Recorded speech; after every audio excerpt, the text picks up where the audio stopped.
வந்து 1வது காண்டம் 12வது அத்தியாயம் பரிஷித் மகாராஜோட பொறுப்பு. ஸோ அதை டிஸ்கஸ் பண்ணோம். ஸ்லோகம் ஸ்ரீ சௌனகவாச்ச அஸ்வாத்தாமானோ பிருஸ்தேன பிரம்ம சிருஷ்ணுரோ தேஜஸ் உத்தரா அதோ கர்ப்ப இசேன ஜீவித புனா.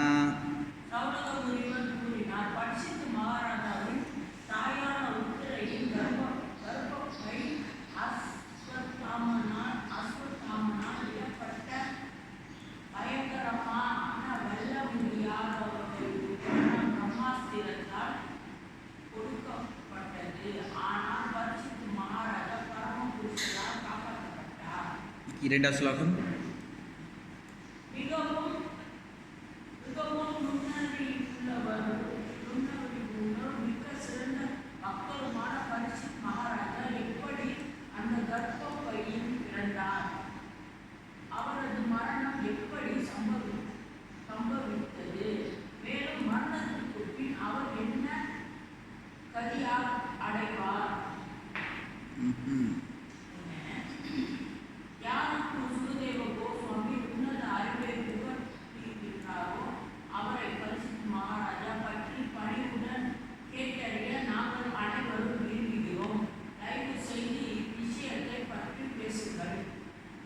இப்போ இதுக்கு முன்னாடி பார்த்தீங்க, இந்த பரிஷித் மகாராஜ் பற்றி முன்னுக்கே கேட்டுட்டாங்க. திடீர்னு நடுவில் வந்துட்டு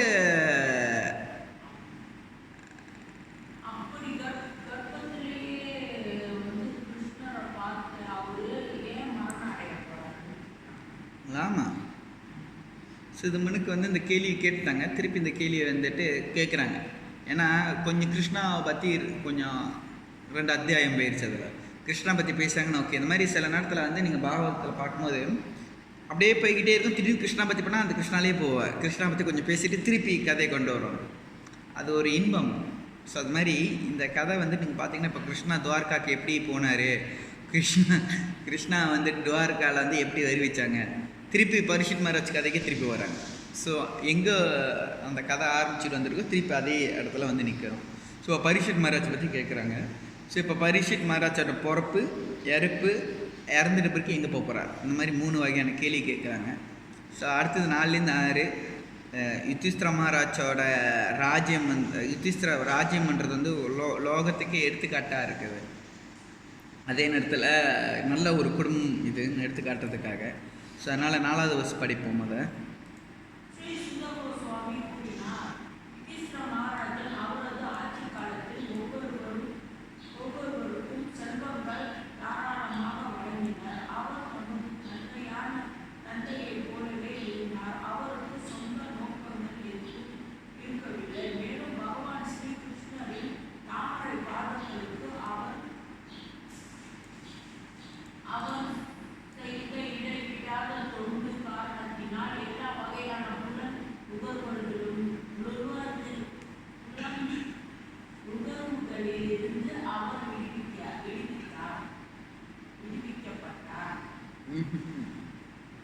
ஸோ இப்போ நீங்கள் பாருங்கள், அவர் எப்படி யுதிஷ்டிர ராஜ்யம் பண்ணார், அதே போல் தான் சுக்கதேவ் பரிஷித் மகாராஜும் ராஜ்யம் பண்ணியிருக்கிறார் சொல்லி சொல்கிறாங்க. இப்போ 5வது ஸ்லோகம் பார்ப்போம்.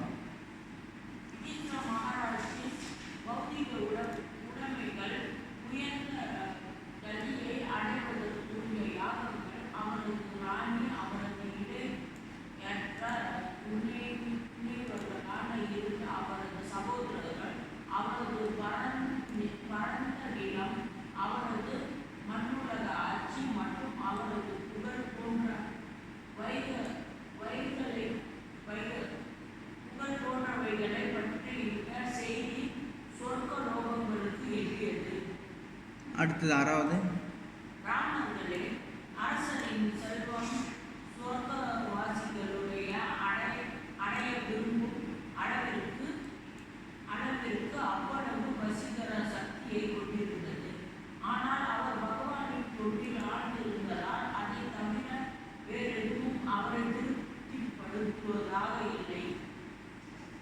ஸோ இதுலேருந்து பார்த்துங்க என்ன நடந்துச்சுன்னா, பரீட்சித் மகாராஜ் வந்துட்டு சாதாரண ஒரு ராஜா, அவர் ராஜ்யத்தை எழுந்த ஒரு ராஜா கிடையாது. ஏன் இந்த ராஜா வந்துட்டு சுகதேவ் கோஸ்வாமி கிட்ட போனோன்னு இங்கே சொல்கிறாங்க. சில பேர் சொல்லுவாங்க ராஜன் யாராச்சும் ராஜா எடுத்திருப்பாங்க, வேறு வழி இல்லாமல் ஓடி போய் ஒழிஞ்சிருப்பாங்க. ஒரு ஓடி போய் ஒழியலை. ராஜ்யம் சீரு சிறப்பாக ரொம்ப பூத்து குலுங்குகின்றது. தேவாதி தேவர் லோகத்தில் கூட பார்த்து வெளிப்படுகிறாங்கன்னா பார்த்துங்க, எப்படிப்பட்ட ஒரு ராஜ்யம் பண்ணிகிட்டு இருந்திருக்கார் பரீட்சித் மகாராஜ். அவரோட நோக்கமே கிருஷ்ணா கிட்ட போகணும். காரணங்கள் என்ன? ஏன் அன்ட்டு அடுத்தது வர அத்தியாயத்தெலாம் நம்ம பார்ப்போம். அவர் ராஜ்யத்தை பற்றி பேசியிருக்கிறாங்க. இப்போ அடுத்தது வந்துட்டு அவரோட பிறப்பு பற்றி நம்ம பார்க்க போகிறோம். எப்படி அவர் வயிற்றில் இருக்கும்போது எப்படி அவரை பாதுகாத்ததுன்னு நம்ம இப்போ பார்க்குவோம். 7வது ஸ்லோகம்.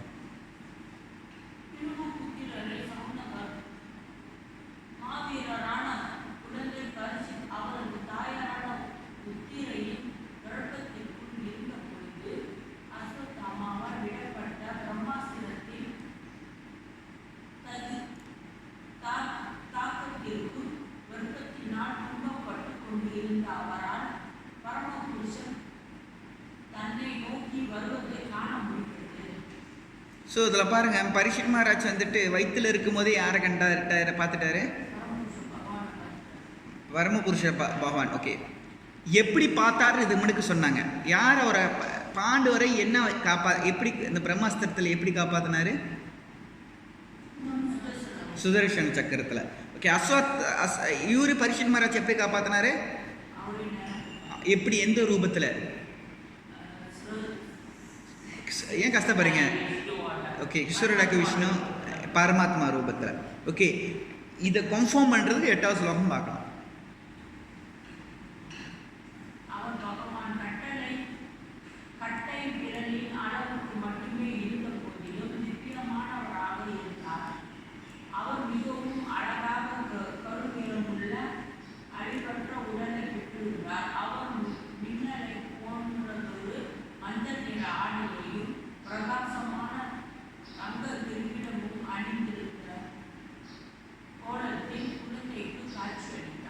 இப்போ கட்டை வரலன்னா யார்? இந்த கட்டை அழுவுனா யார்? பரமாத்மா. ஜீவாத்மாவோட சைஸு ஒரு முடி எடுத்து அந்த 10 அதுலேருந்து 1. ஸோ அப்படி இருக்கும் போது இந்த கட்டை வரலன்னா எது குறிக்கப்படுது? பரமாத்மா. அப்போ பரமாத்மாவும் அங்கே போயிட்டு பார்த்துட்டார். யாரை பார்த்தாரு? கிருஷ்ணா பரமாத்மா ரூபத்தை யார் பார்க்குறா? பரீட்சித் மகாராஜ் பார்க்குறாரு. அவரோட அழகு கோலத்தை வர்ணிக்கிறாங்க. அடுத்து 9 பார்க்கலாம், என்னென்ன இருக்குது, ஏது இது இருக்குன்னு நம்ம பார்ப்போம்.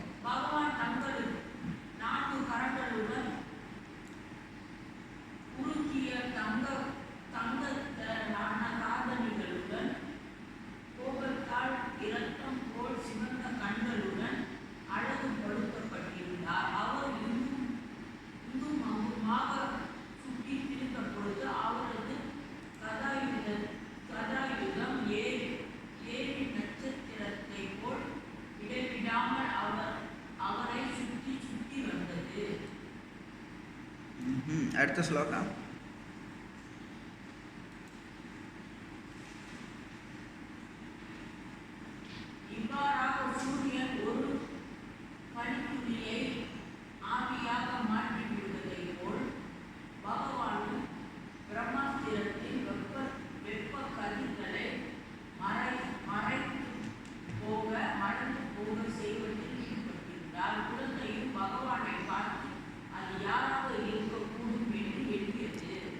ஸோ இங்கே தான் ஒரு பரீட்சைன்ற பேர்.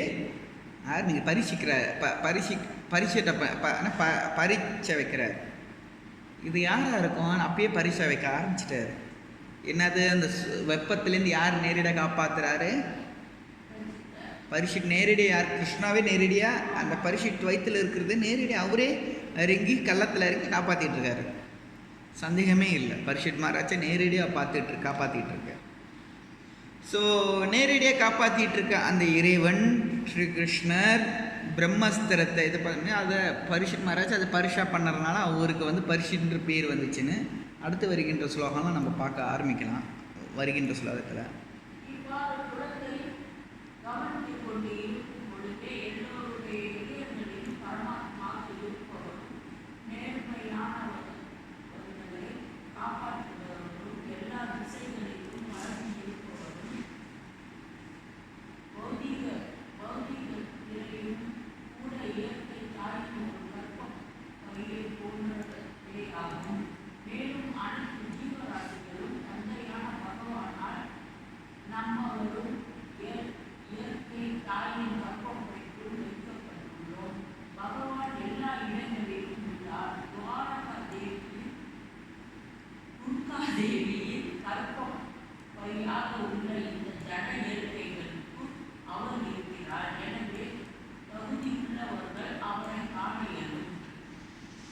ஸோ இதை நம்ம புரிஞ்சுக்கிட்டோம். அடுத்த இவர் வந்து பிறப்பு வயிற்றுல, இப்போ அடுத்தது வந்து வயிற்றுல என்ன நடந்துச்சுன்னு பார்த்துட்டேன். இப்போ பிறப்பு எடுக்க போகிறார், பூமிக்கு அவதரிக்க போகிறார். 12ஆம் ஸ்லோகம் பார்ப்போம்.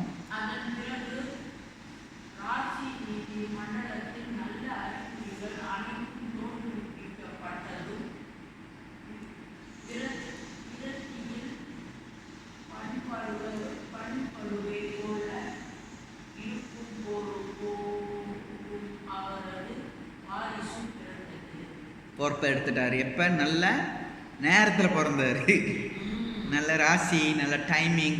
ஸோ அது மாதிரி பொறுப்பெடுக்கிறாரு.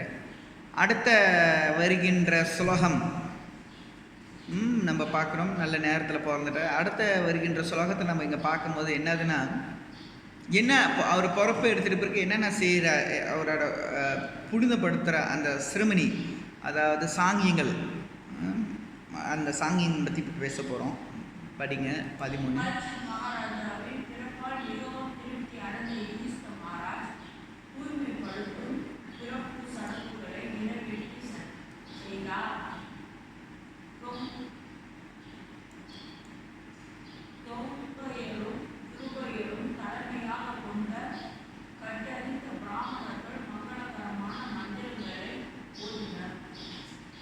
பதினஞ்சு 14 படிச்சு.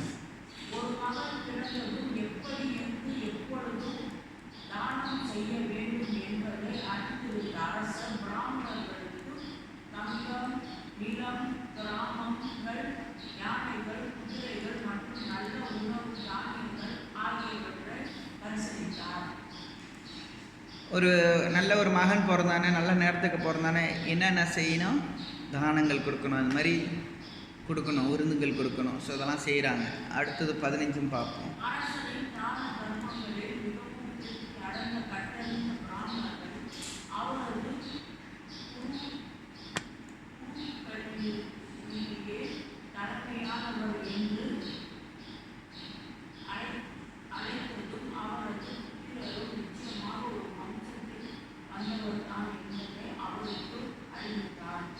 இதுலேருந்து பாருங்கள், பிராமணா வந்துட்டு மனம் திருத்தி போதும்ன்ற வரைக்கும் பொருள் அள்ளி கொடுக்குறாங்க.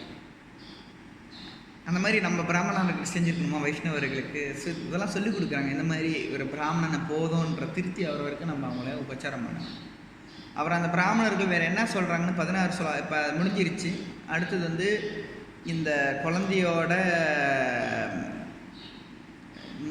எப்படி இந்த குழந்தை வளரப்போகுது, அதோட வருங்காலம் எப்படி இருக்குன்னு கணிச்சு சொல்கிற அறிகுறிகளை நம்ம பார்க்க போகிறோம். இப்போ 16லேருந்து 29 இருக்கும். 16 படிங்க.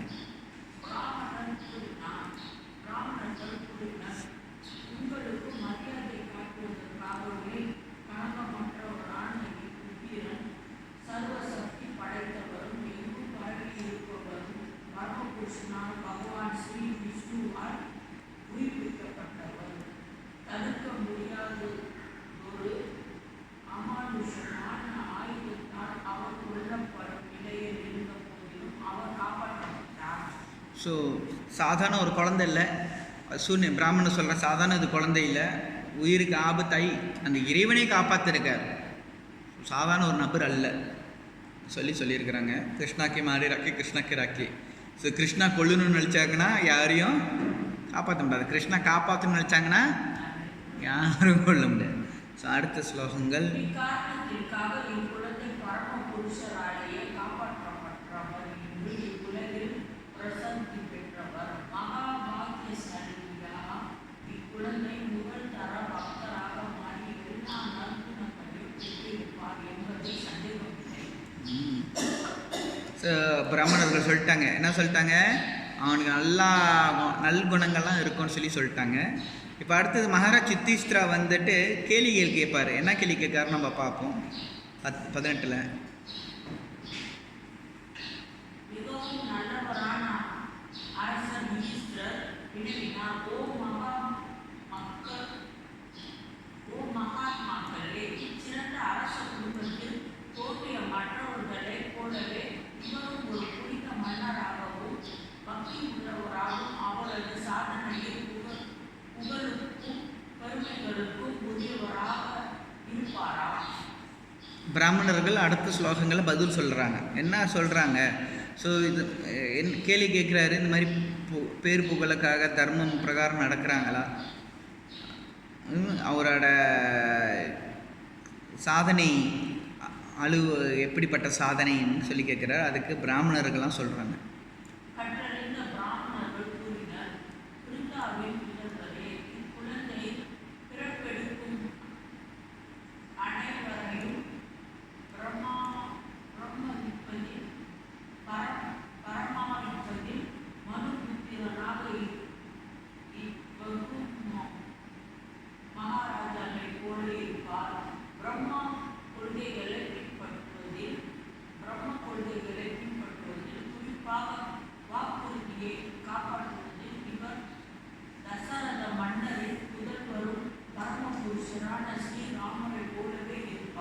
அவரோட இன்னும் அடுத்த இதெல்லாம் வந்து எதுலேருந்து கணிச்சு சொல்கிறாங்கன்னா, அவரோட ஜாதகத்தில் கணிச்சு சொல்கிறாங்க எப்படிப்பட்டு இருப்பார், அவரோட குணங்கள் என்ன, இதெல்லாம் அடித்து சொல்கிறாங்க.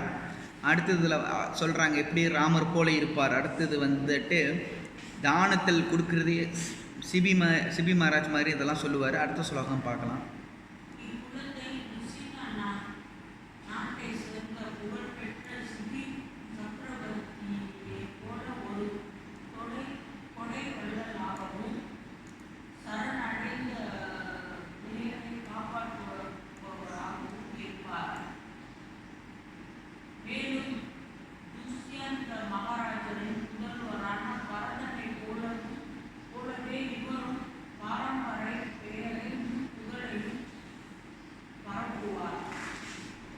தானத்தில் அள்ளி கொடுக்கறது சிபி மகாராஜ் சிறந்தவர்.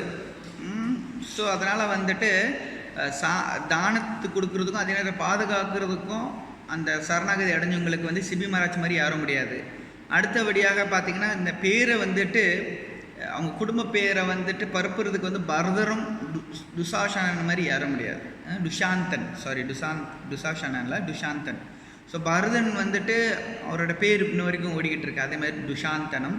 ஸோ அடுத்தது வந்துட்டு 21 வந்துட்டு வில்லாளியான அர்ஜுனன் போல இருப்பார்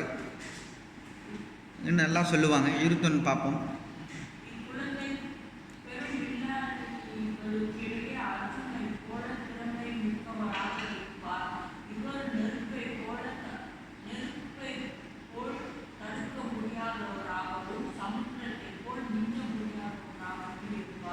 அடுத்து இது வந்து அவரோட இது. அடுத்தது வந்து அவரோட பலத்தை பற்றி பேசுவாங்க. அப்புறம் அவரோட பொறுமை இதெல்லாம் சொல்ல வருவாங்க.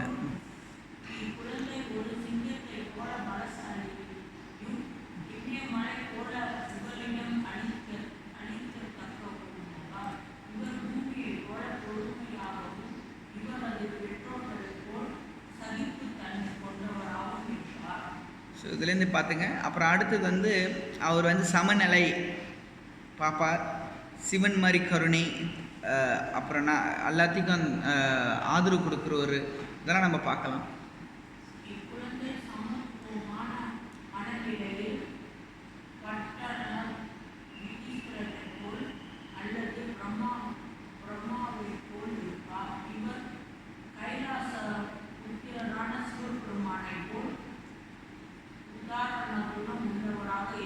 மேலும் லட்சுமி தேவிக்கு புகலிடமாக உள்ள பரமபுருஷ நாராயணனுக்கு போல் இவர் அனைவருக்கும் புகலிடமாக இருப்பார்.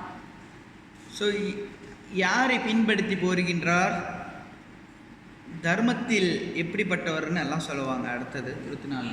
குழந்தை பகவான் ஸ்ரீ கிருஷ்ணரின் அடிச்சுவடுகளை பின்பற்றுபவர் என்பதால் கிட்டத்தட்ட அவருக்கு நிகரானவராகவே இருப்பார். பெருந்தன்மையில் இவர் ரந்தி தேவா மகாராஜனை பெருமைக்கு இணையாக இருப்பார். மேலும் மதத்தில் இவர் யாயாதி மகாராஜனை போன்றவராவார். இதில் பாருங்க எல்லாத்தையும். அப்புறம் அடுத்தது வந்துட்டு 25 பொறுமையும் பக்தர்கள் எப்படிப்பட்ட ஒரு பக்தர்னு சொல்லுவாங்க. இக்குழந்தை பாலி மகாராஜனை போல் பெருமை மிக்கவராகவும் பிரகலாத மகாராஜனை போல் பகவான் ஸ்ரீகிருஷ்ணரில் ஒரு உண்மையான பக்தராகவும் அஸ்வமேத யாகங்களை செய்பவராகவும் மற்றும் அனுபவம் உள்ள முதியோர்களை பின்பற்றுபவராகவும் இருப்பார். 26 பார்த்தீங்கன்னா ராஜ ரிஷிக்கெலாம் இவர் தான் அப்பா எல்லாம் சொல்லுவாங்க. இக்குழந்தை ரிஷிகளை போலல்ல அரசர்களுக்கு தந்தையாக இருப்பார். மேலும் அவர் திடீர் முன்னேற்றம் அடைந்தவராகவும் தொல்லை தருபவர்களையும் தண்டித்து உலக அமைதியை தர்மத்தையும் காப்பாற்றுவார். 27 28 பிராமண புத்திரரால் அனுபவிக்கப்படவிருக்கும் பாம்பி கடியால் நிகழும் போது அவரது மரணத்தை பற்றி கேள்விப்பட்ட பின் அவர் எல்லா பௌதிக பற்றிலிருந்து விடுபட்டு பரமபுருஷரின் புகலிடம் கொண்டு அவரிடம் சரணடைவார். ஸோ இதுலேருந்து நீங்கள் பார்த்துட்ருக்கீங்க. என்ன பார்த்தீங்கன்னா 28 முடிச்சிட்டிங்க தானே? மிக சிறந்த தத்துவவாதியாக இருக்கப் போகும் வியாசதேவரின் மகனிடம் இருந்து சரியான ஆத்ம அறிவை பற்றி விசாரித்த பின் இவர் எல்லா பௌதிக பற்றையும் துறந்து பயமற்ற ஒரு வாழ்வை அடைவார். எல்லாம் ஜாதகம் இல்லைன்றாங்க. யுதிஷ்டிர மகாராஜ் பரீட்சித் மகாராஜ் இன்னும் பிறக்க கூட இல்லை. பிறந்துட்டாரு.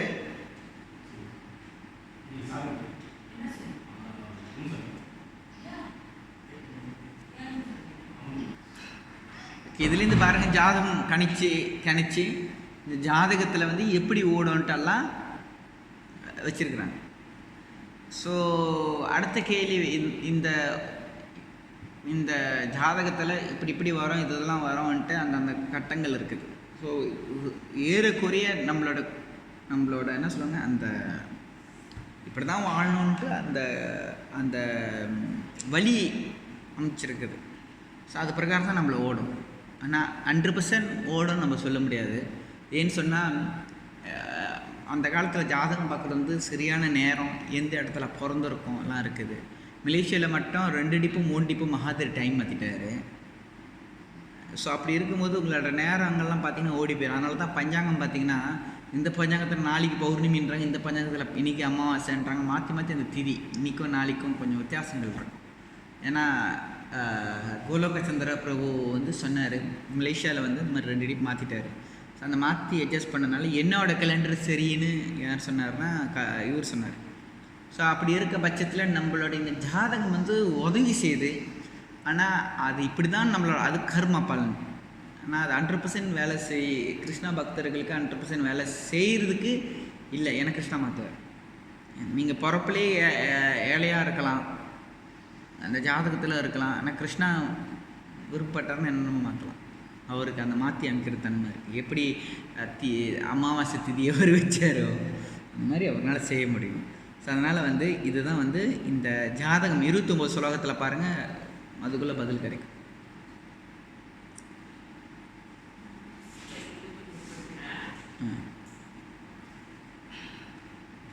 இவ்வாறாக ஜோதிடார் அருளிலும் பிறப்பு சடங்கு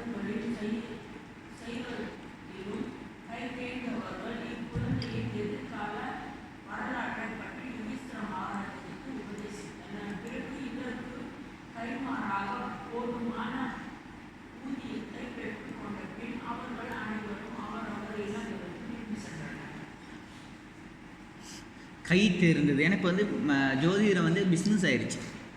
நீங்கள் சரியான ஆளுக்கிட்ட போனீங்கன்னா கரெக்டாக சொல்லிடுவாங்க.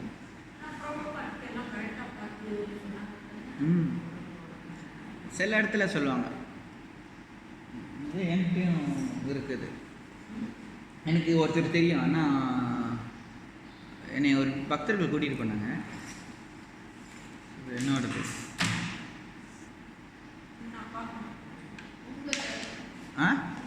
என்னோடது பார்க்கறதானே ஓகே. என்னோட இது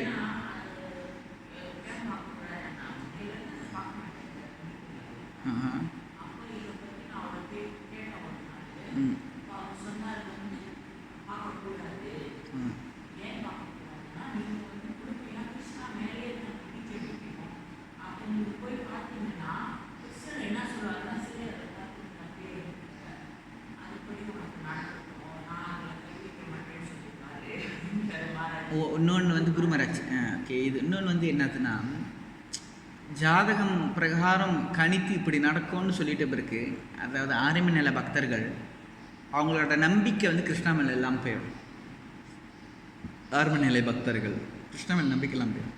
இப்போ கிருஷ்ணா மேலே நம்பிக்கை இல்லைன்னா என்ன நடக்கும்? அடுத்தது ஜாதகத்தை மேலே அடுத்தது இப்படி நடக்கும், எனக்கு இப்படி நடக்கும்ன்ட்டு போகும். அந்த மாதிரிலாம் ஓட ஆரம்பிச்சிடும். ஸோ இதுதான் காரணம், முக்கியமான காரணங்கள். பக்தர்களை வந்து என்கரேஜ் பண்ண மாட்டாங்க.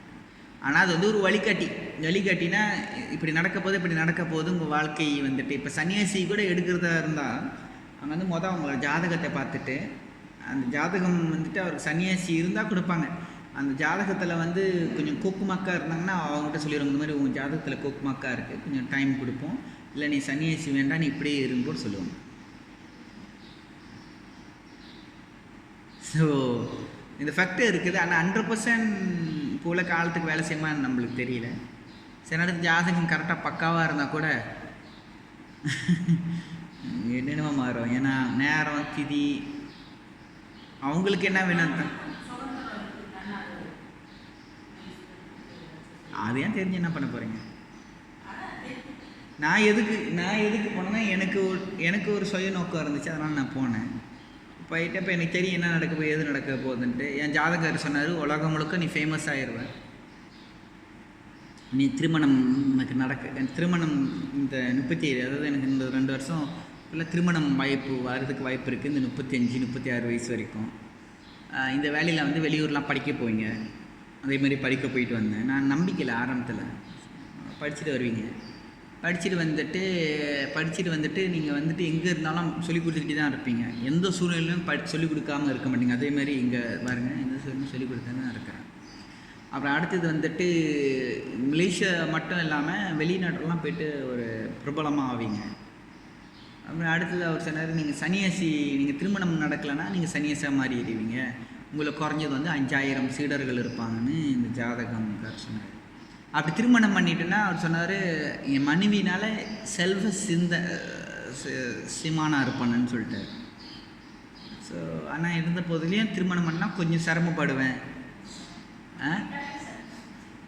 45, 46 வயசில் வந்து தான் என்னோடய பொருளாதாரம் ஸ்டேபிள் ஆகும். அப்போ கர்ணன் மாதிரி வாரி வாரி வருங்கன்னா பெரிய ஒரு பணம் உள்ளவனாக இருப்பான். ஆக்சுவலி ஏன்னா இஸ்கானில் நம்ம இருக்கும்போது சொசைட்டியில் ஃபுல் டைம் பிரம்மச்சரியாக இருக்கும்போது நம்ம எல்லாமே அருங்கி செய்கிறோம் பாருங்க.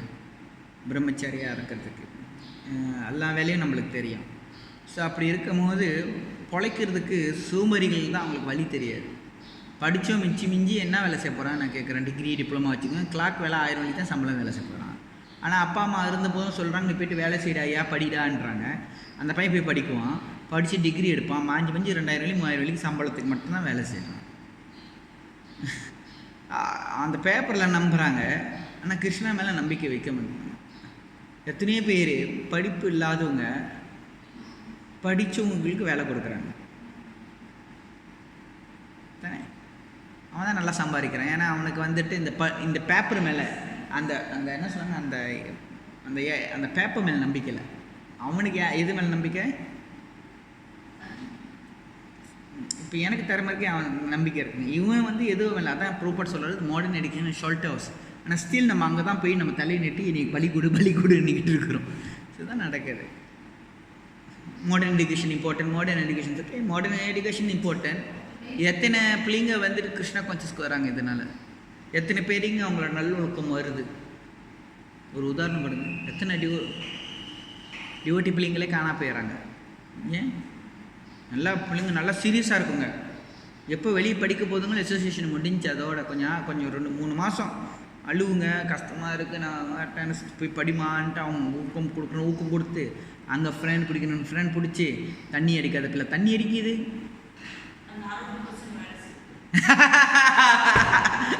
வெரி குட் சங்கா, அப்பா சந்தோஷமா இருக்குது. சொல்லி கொடுத்தது வந்து எடுத்தா நான் 60% வேலை செய்யுது. சரிங்களா? இதுதான் இப்படி தான் வேலை செய்யுது. ஸோ இதுதான் கதை. சம்ஸ்காரம் வந்து 40%, இது ஜாதகம் கூட இந்த 40%, இந்த 40%குள்ளே தான் அடங்கியிருக்கு. ஓகேங்களா? இப்போ 30-36 பார்ப்போமா? என்னாச்சு கேள்விகள் இருக்கா இது சம்மந்தப்பட்டு? வேறு எந்த கேள்விகள் இல்லை. 36 வரைக்கும் படிங்க. ஏன் பரிஷித் மகாராஜின் பேர் எதுக்கு வந்ததுன்னு சொல்கிறாங்கன்னு சொன்ன இந்த 30 நம்ம பார்க்கலாம்.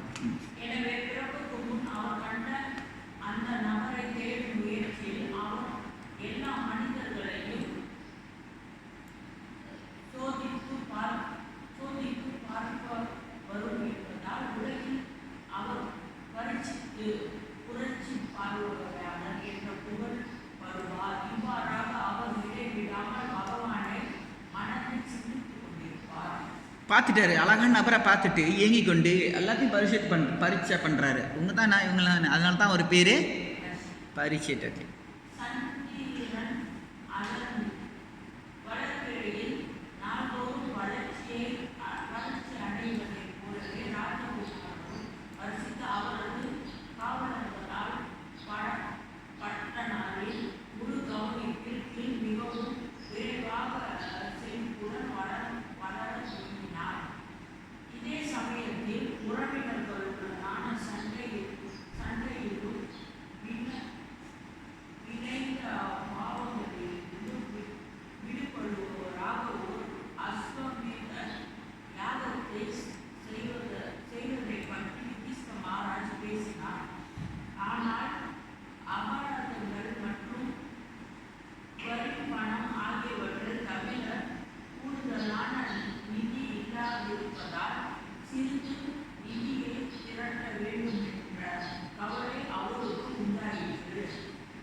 அடுத்த ஸ்லோகம்.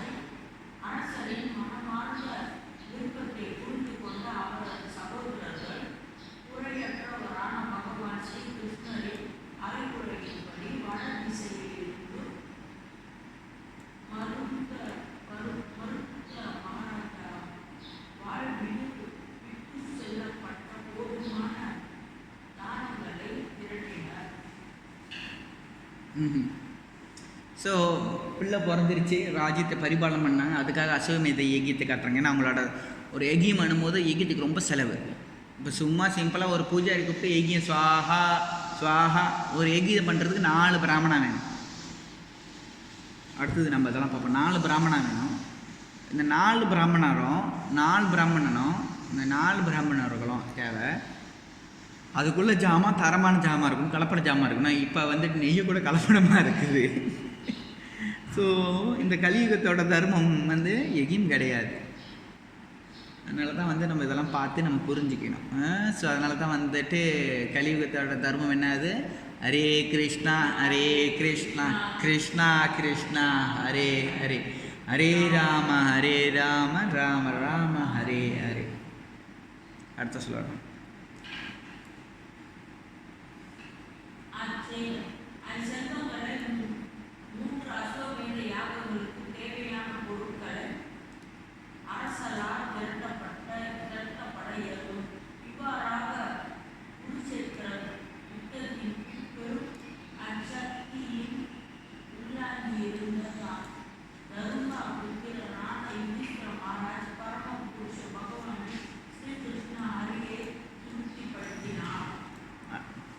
யஜ்யத்தோட யஜ்யத்தோட நோக்கம் என்ன? பரமபுருஷரை திருப்தி பண்ணுறது. அது யார் இப்போ செஞ்சுக்கிட்டு இருக்கிறா? யுதிஷ்டிர மகாராஜ் பண்ணிக்கிட்டு இருக்கிறாங்க.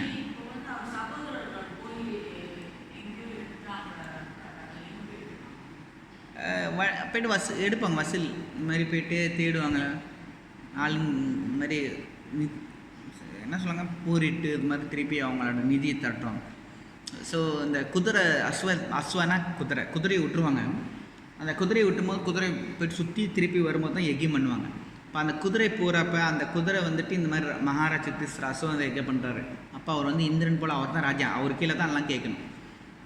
ஸோ இந்த மாதிரி இந்த ராஜ்யம் வருதுன்னு சொன்னால் அதுக்குள்ளே அங்குள்ளவங்க டேக்ஸி கட்டி ஆகணும். ஸோ அதுக்கு கொலெக்ட் பண்ணுவாங்க. ஸோ அப்போ வந்து சண்டையும் கொடுப்பாங்க. அந்த குதிரை போகிறப்ப அதை எங்கே நின்று சண்டை கொடுத்தாங்கன்னா அது தோற்று போயிட்டாங்கன்னா அஸ்வத்மா இந்த குதிரையை விட்டவங்க தோற்று போயிட்டாங்கன்னா இது இல்லை அஸ்வமதி யஜ்யம் பண்ண முடியாது. அவங்க கட்டி போட்டுருவாங்க. அப்போ அவங்க சண்டை போட்டால் திருப்பி அந்த குதிரையை அவுத்து விட்டு போகணும். அப்போ அவங்களோட டேக்ஸை கொலெக்ட் பண்ணிட்டு வருவாங்க. ஸோ எல்லாமே அவங்க கீழே தான். அவங்க என்ன சொல்கிறாங்க எல்லா நாடும் அவங்க ராஜ்யத்துக்கு கீழே நடக்கும்.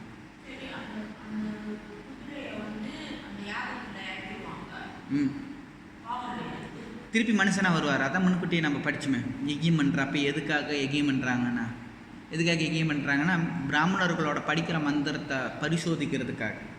ஸோ அவங்க படித்த மந்திரம் சரியாக இருந்தால் அவங்க போட்ட அந்த ஜீவராசி திருப்பி மனிதனாக இன்னும் உயர்ந்த ஜீவராசியாக வெளிவரும். சரியா இல்லைன்னா பிராமணத்துக்கு உள்ளே போட்டுருவாங்க. போகிறீங்களா யஜ்யம் பண்ணுறதுக்கு?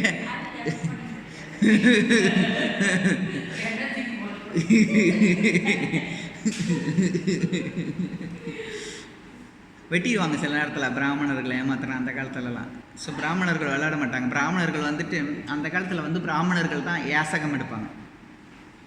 பிராமணர்கள் வந்து நல்லா செல்வ சீமாட்டியாக இருக்க மாட்டாங்க. யாசகம் எடுத்து அவங்க கிடைக்கிற தானத்தை வந்து மக்களுக்கு இந்த மாதிரி கொடுத்துட்டு வெயிட்டே இருப்பாங்க. அவங்க வந்து அந்த பக்தி தொண்டுக்கு இந்த மாதிரி தான் செய்வாங்க. இது பிராமணனோட குவாலிட்டி. இப்போ வந்து பிராமணன் வந்துட்டு அவங்ககிட்ட இருக்கிற காசு மாரி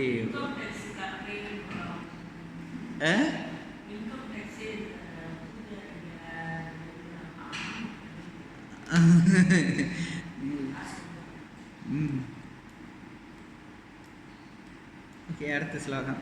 யாகத்தை கண்காணிப்பதற்காக பகவான் ஸ்ரீகிருஷ்ணன் யுதிஷ்ட மகாராஜரால் அழைக்கப்பட்டிருந்தார். பகவானும் அரசரின் உத்தரவுப்படி ஒரு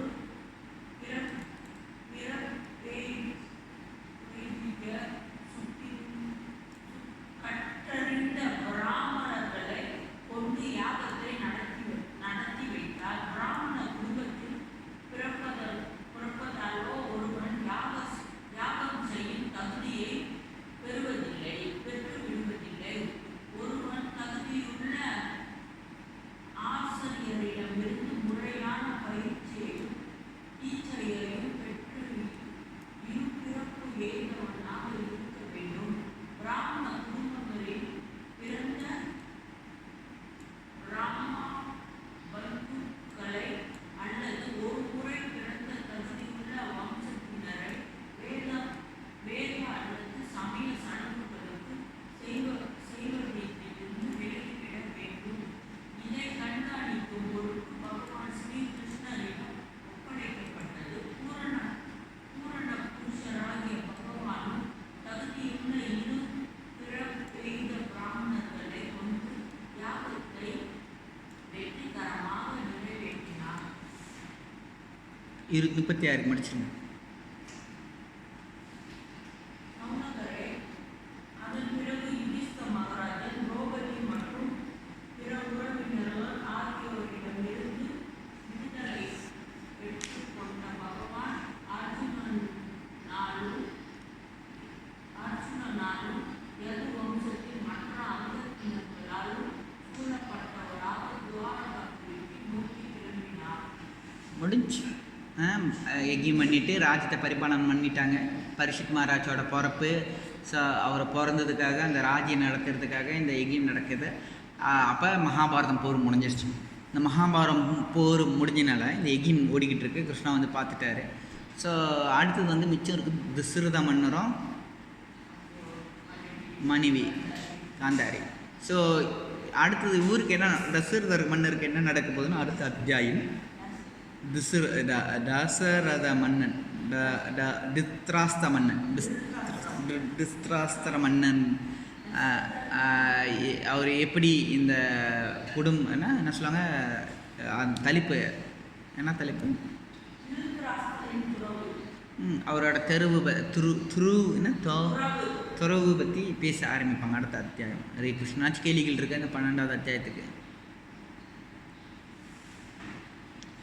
ஹரே கிருஷ்ணா.